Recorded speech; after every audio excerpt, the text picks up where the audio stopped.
Tonight, a sixth police officer in Memphis is suspended in connection with the beating and death of Tyre Nichols. Nichols' death has sparked demonstrations around the country and discussions locally about the police officer's Bill of Rights, which oftentimes leaves ordinary citizens in the dark about how police officers are disciplined when they are accused of breaking the rules. 12 News reporter Sheena Losciuto is live in Providence tonight with more on that. Sheena? Exactly. Right now, a Rhode Island police chief can't really comment if an officer is involved in a misconduct investigation, and that's why advocates say something has to change.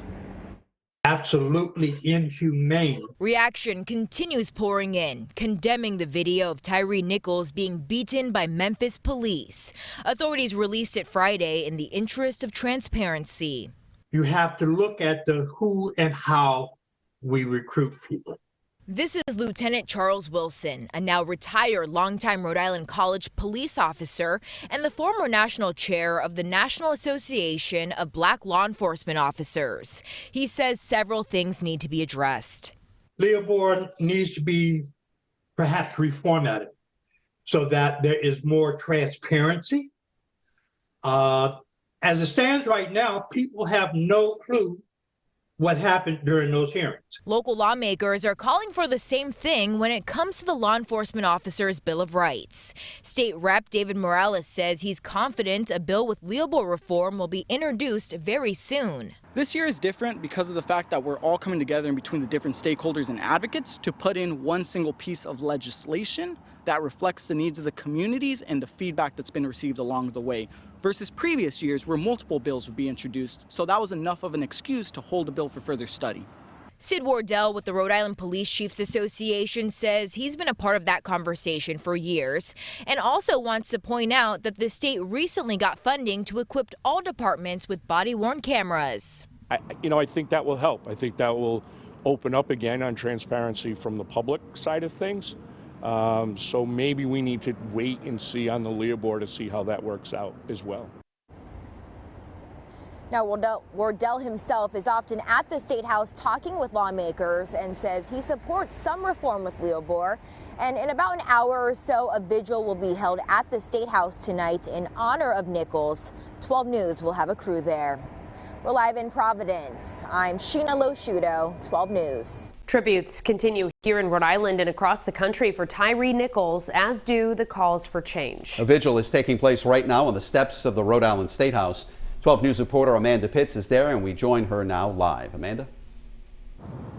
Well, Mike Shannon, this vigil is set to start any minute now here at 6 o'clock, and I'd estimate there's roughly 50 people here already. I'll step out to show you just how many folks are already gathered here at the steps of the State House. Beyond this group of folks on the State House steps is about a dozen or so candles and a photo of Tyre Nichols. This vigil is being put on by the Black Lives Matter Rhode Island Political Action Committee. I spoke to one of the organizers who says we are expected to hear from both elected officials and faith leaders in the community who are going to speak out against police brutality.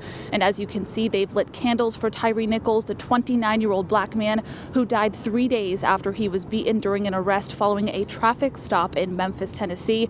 5 former Memphis police officers have since been charged with his murder since this happened in early January. But tonight here in Providence, this vigil is not just about honoring and remembering Nichols, it's also about calling for change.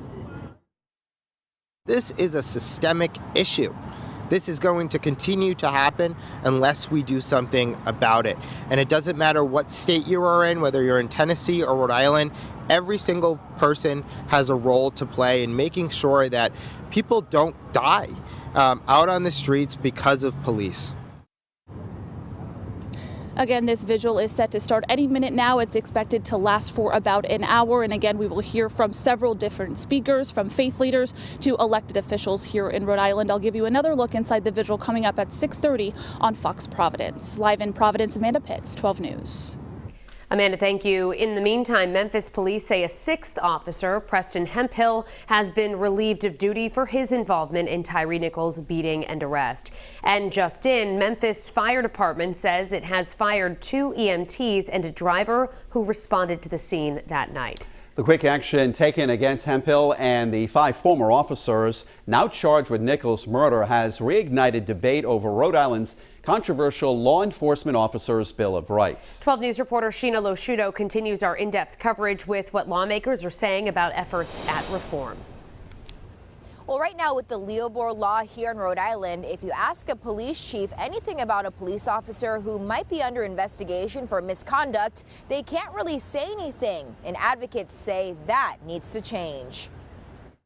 If what happened in Memphis happened here in the state of Rhode Island, those officers would be protected through the current existing LEOBOR law that we have in place. State Representative David Morales says he personally supports repealing the Law Enforcement Officers' Bill of Rights, which lays out the ground rules of what information can and can't be shared with the public when an officer may be involved in an incident. Police chiefs often cite it and say they can't comment on the ongoing investigation involving one of their own.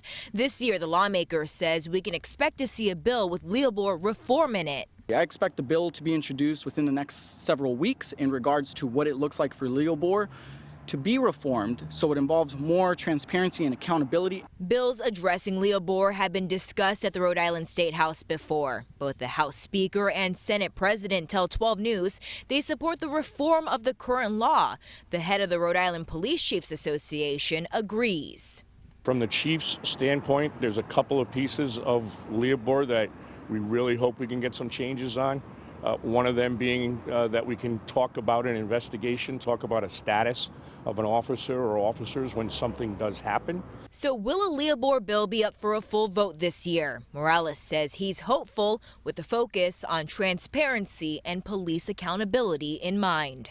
This year is different because of the fact that we're all coming together in between the different stakeholders and advocates to put in one single piece of legislation versus previous years where multiple bills would be introduced. So that was enough of an excuse to hold the bill for further study. Now, LEOBOR also impacts the hearing process and who exactly is involved in it. And advocates say police unions in the past have also defended LEOBOR, saying it protects officers from any punishments that could be politically motivated. I'm Sheena Losciuto, 12 News.